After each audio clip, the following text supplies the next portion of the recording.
December 2019, according to a report established by Agence France-Presse from official sources on Monday at noon.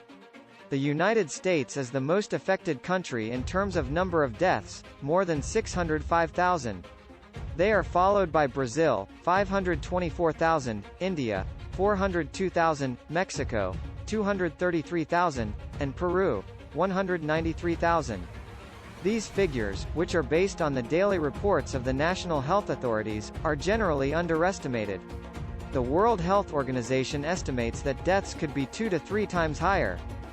Germany lifted entry bans on its territory linked to the COVID-19 pandemic for residents of 5 countries, as of Wednesday: United Kingdom, Portugal, India, Nepal and Russia.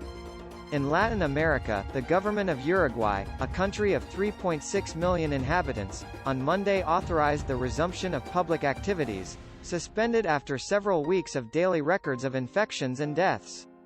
Meetings, shows, parties and amateur sport are again allowed.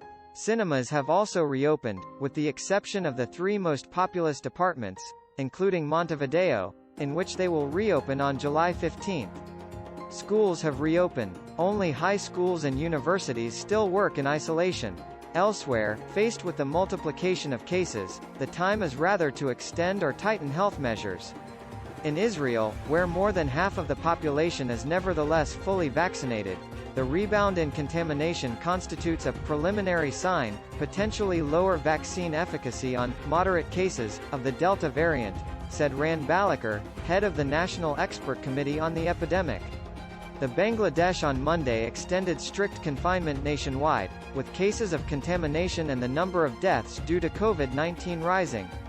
In Spain, the health situation has deteriorated markedly in recent days, with an explosion in the number of COVID-19 contaminations among young people, a rebound which forces the authorities to consider a tightening of measures at a time when vaccination is accelerating.